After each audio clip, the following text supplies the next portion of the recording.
I'm Kirsten Anderson, and I'm the owner and curator of Roq La Rue Gallery. My parents were artists, so I grew up in a very artistic household. I was exposed to all kinds of art from a very young age, and I loved it. And it was just sort of generally understood I would be an artist. I just assumed I would be. I tried to be a painter. I wasn't very good, but I had a big passion for it. And I was working at Seattle Art Supply, and a coworker had asked me, if you could do anything in the world, what would you do? And out of my mouth just popped open a gallery. And around that time, a magazine called Juxtapose came out, and it was a magazine that was devoted to this new type of artwork that was springing up out of Southern California that was very influenced by tiki, hot rod, like very much kitsch culture, but also a very sort of working class art form that was irreverent and transgressive, but also very technically accomplished. And so growing up as a little sort of punk rock new wave kid, all that stuff really appealed to me. And I wanted to see that in Seattle. So that's how it all got started. I figured I'd do it for a summer and see how it went. I had no money, but I just painted some walls white, threw up some lights, called my friends, and had an art show. So I'm from Canada originally, and my great uncle, Roq, was a hockey player in Montreal, and he was known for his murderous bouts of rage on the ice, and he was always getting kicked out. But I always thought of him with a lot of fondness because he would keep like a little bag of teeth that he had knocked out in a little bag, and if I could guess him on a teeth, I'd get a quarter. So when it came time to name the gallery, I was just like, I'm going to name it after Uncle Roq. But that's not entirely truthful.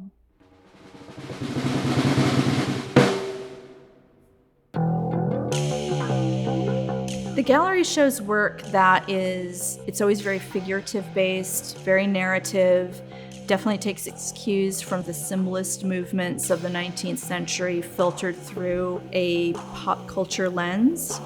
Everything has sort of a darkly fantastical bent, sort of magical realism.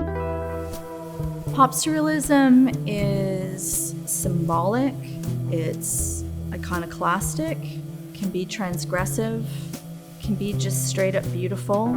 It's very earnest. There's no satire or jadedness in this artwork, which I think surprises people. I know galleries can be very intimidating for people who are new to the art world, and so that's why I try to have fun openings. So people have a glass of something in their hand, there's music, they can look at the artwork, they're not feeling like they're gonna get the hard sell or anything like that. It's sort of a festive environment. They can stay as long as they want.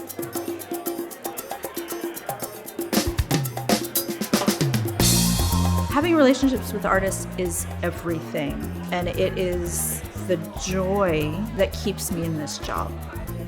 I get despondent about the state of the world, and everybody's terrible, but then I think about all the artists I work with, and every single one of them is a cool human being, a good person, incredibly skilled and talented. Everybody is just so incredible that I work with. I'm the luckiest person in the world getting to do this. Come on down and see what's going on in here. We've been around for 25 years for a reason, and you are welcome to come check it out. And I am actually Canadian.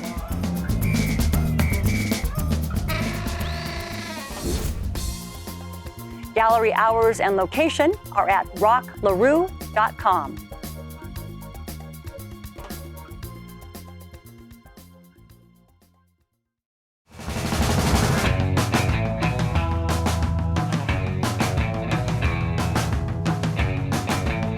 Catch Art Zone Friday nights at 8 and anytime online at seattle.gov/artzone.